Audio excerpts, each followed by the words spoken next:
Chicken is one of the easiest things to make, yet most people I talk to are scared of it. Let's get over that by roasting a whole chicken. Grab a pan and a whole chicken. Most times the chicken will have a bag that contains the organs. Just remember to remove these and do with them what you want. I learned this method from Chef John over at Food Wishes, and it's the most foolproof way that I've tried to make roasted chicken. Get 2 to 3 tablespoons of kosher salt and sprinkle all over. There are plenty of spots that you can miss, so just take your time. Don't forget to salt the cavity of the chicken. Place this into an oven that's been set to 450 degrees Fahrenheit for about an hour or until the thigh has reached an internal temperature of 170 degrees Fahrenheit at the bone. I let mine rest for about 10 minutes. Unfortunately for me, I only have a toaster oven, but this still turns out deliciously every time. A normal oven will produce a more even and crispy skin. Upon tasting, I'm met with perfectly seasoned chicken that's extremely juicy.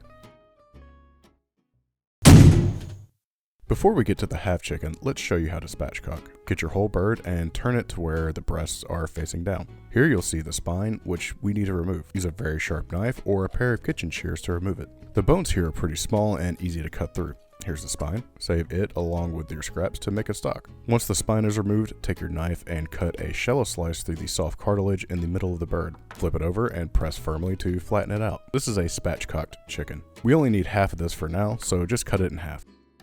Grab a pan and your favorite seasoning and generously coat both sides. Place this into a fridge for a couple of hours to give it some time to marinate in the seasoning. Once it's been refrigerated, place it into an oven that's set to 400 degrees Fahrenheit for about 40 minutes or until the thigh reads 170 degrees Fahrenheit at the bone. This one turned out super crispy because it's smaller.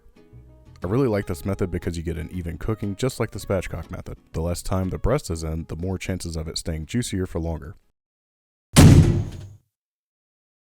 Finally, let's get sections of chicken. I usually start with the leg quarter. It comes out pretty easily. Just slice through the skin and cut at the joint. Next, separate your leg and thigh and begin slicing into it. Pull the leg down to reveal a space in between the joint and cut through that. This may take some practice if you're not used to it.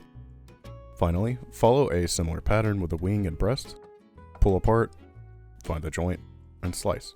A 4-piece family meal. Season generously with salt and then bring them over to an oven-safe pan that's been heating on high heat for at least a few minutes. Only put the chicken in if you can hear a good sizzle. Place all the pieces in skin side down to begin searing. Let cook on this side for 2 to 3 minutes or until browned and able to release from the pan. Once all of them are flipped, add in 2 tablespoons of unsalted butter along with 4 to 5 sprigs of rosemary.